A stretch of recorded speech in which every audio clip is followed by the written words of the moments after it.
Chapter 2. Jonathan Harker's Journal, continued. 5 May.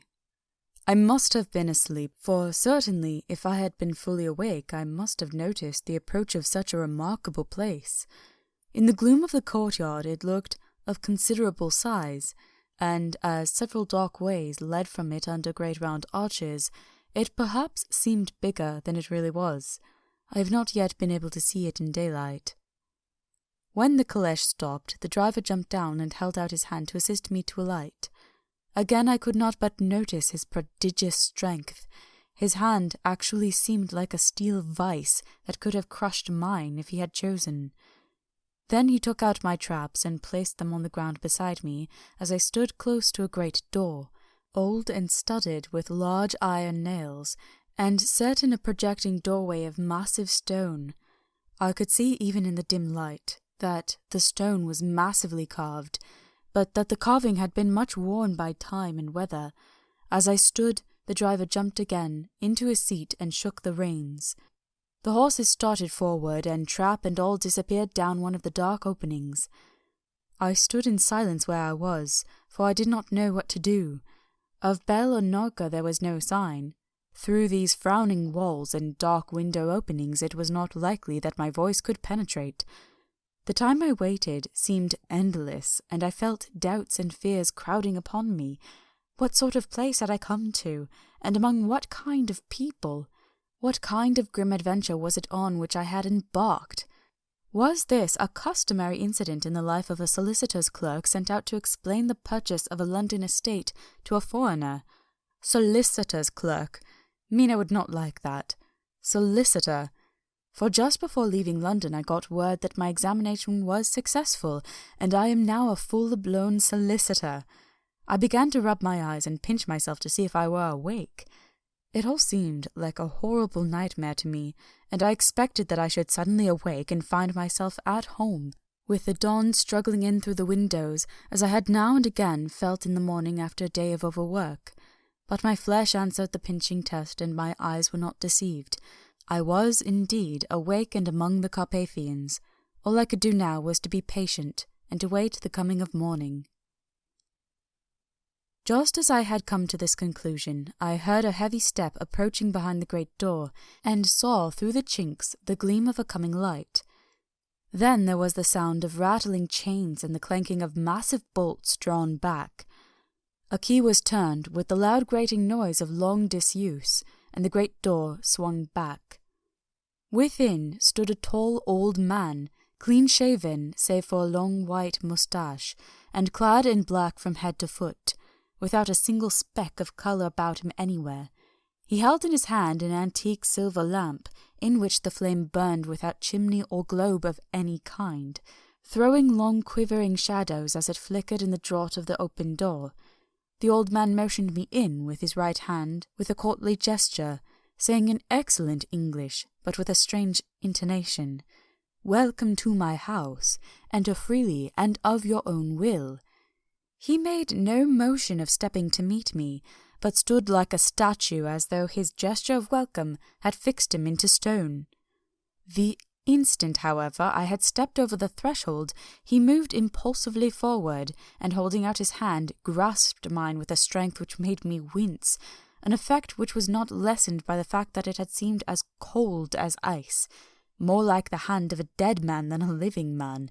Again he said, "Welcome to my house. Come freely, go safely, and leave something of the happiness you bring." The strength of the handshake was so much akin to that which I had noticed of the driver, whose face I had not seen, that for a moment I doubted if it were not the same person to whom I was speaking. So to make sure I said interrogatively, "Count Dracula?" He bowed in a courtly way as he replied, "I am Dracula, and I bid you welcome, Mr. Harker, to my house. Come in. The night air is chill, and you must need to eat and rest." As he was speaking, he put the lamp on a bracket on the wall, and stepping out, took my luggage. He had carried it in before I could forestall him. I protested, but he insisted. "Nay, sir, you are my guest. It is late, and my people are not available. Let me see to your comfort myself."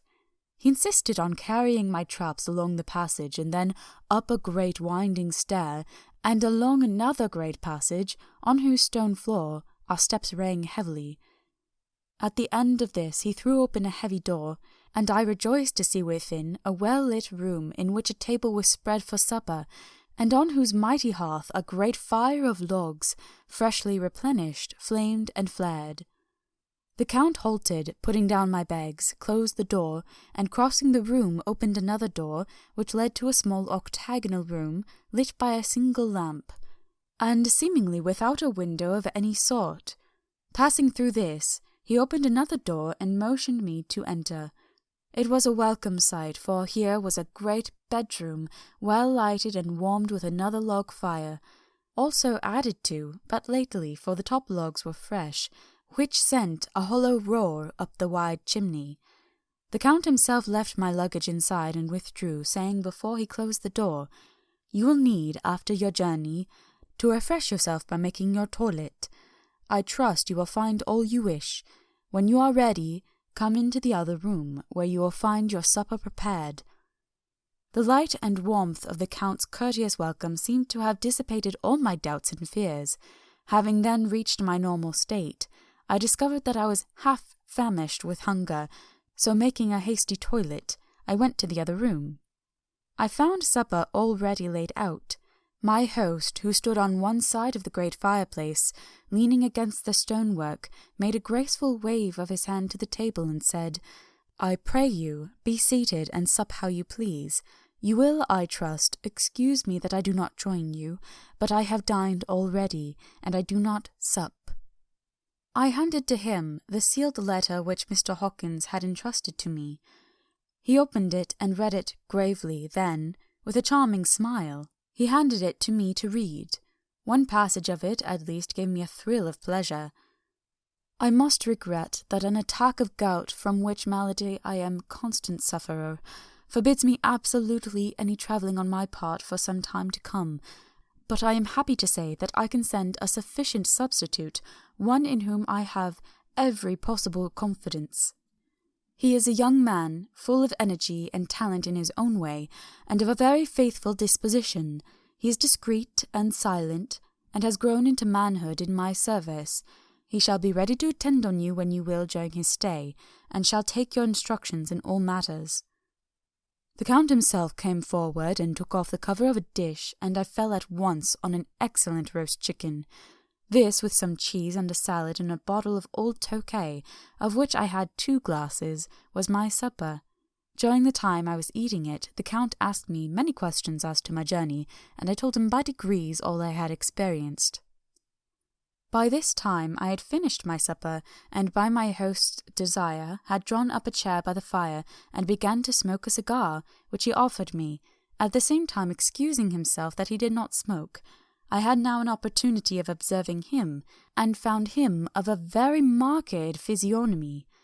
His face was strong, a very strong aquiline, with high bridge of the thin nose and peculiarly arched nostrils, with lofty domed forehead, and hair growing scantily round the temples but profusely everywhere.